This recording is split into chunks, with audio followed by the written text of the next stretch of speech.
All right, welcome to First Aid Essentials, everyone. Today, we're diving into something that could literally save a life. First aid is like that superhero cape you never knew you needed until you find yourself in a situation where someone's hurt or in distress. It's all about being prepared and knowing how to act when every second counts. Wow, that's a really powerful way to put it. So, what exactly is first aid? I've heard the term thrown around, but it sounds super important. Absolutely. First aid is the initial care given to someone who's injured or suddenly taken ill. Think of it as the bridge between the moment something goes wrong and when professional medical help arrives. It's designed to be immediate and temporary. Like when you're trying to fix a leaky faucet before the plumber gets there, every little bit helps. Haha, right. So it's like a quick fix. But what are some of the core skills we should know? Great question. One of the most crucial skills is basic life support, or BLS. This includes techniques like CPR, cardiopulmonary resuscitation. Imagine you're at a family gathering, and someone suddenly collapses. Knowing how to perform chest compressions and rescue breaths can literally keep that person alive until the paramedics arrive. Oh man, that sounds intense. So how do you even do CPR? Is it hard? Not at all. It's all about rhythm and technique. You want to push hard and fast in the center of the chest aim for about 100 to 120 compressions per minute. It's like doing the Macarena, but instead of dancing, you're saving a life. Haha, I can totally picture that. So what about, wounds? If someone gets a cut or something, what should we do? Excellent point.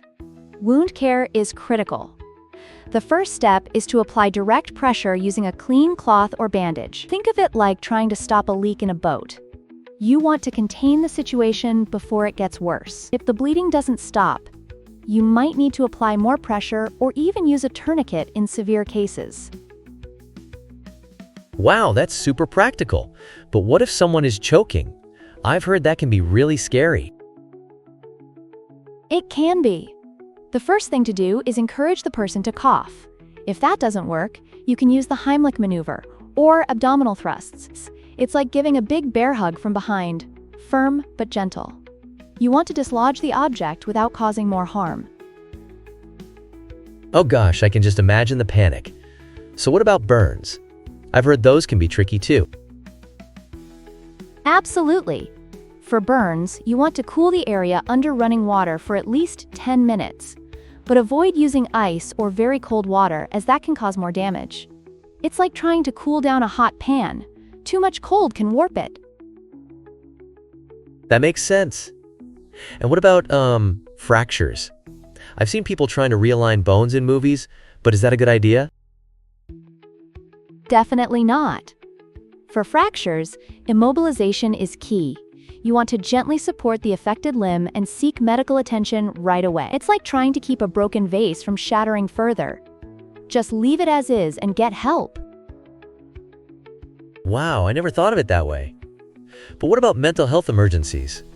That's a whole different ballgame, right? You're spot on. Mental health first aid is just as important. It's about offering support to someone experiencing stress, anxiety, or emotional distress. Listening actively and guiding them toward professional help can make a huge difference. It's like being a lighthouse in a storm, helping someone find their way back to safety. That's such a beautiful analogy. So how can we prepare for emergencies in general? An ounce of prevention is worth a pound of cure. Knowing where your first aid kits are, keeping your environment safe, and understanding the risk factors in your community are all essentials. It's like having a fire extinguisher in your kitchen. You hope you never need it, but you're glad it's there if you do. Haha, I love that. So it's all about being ready, right? Exactly. Thank you for joining us on First Aid Essentials. Remember, being prepared and knowing the basics of first aid can save lives. Stay safe, stay informed, and keep learning. We'll be back soon with more essential tips to keep you and your loved ones protected. Until then, take care. I can't wait for the next episode. This was so informative and fun.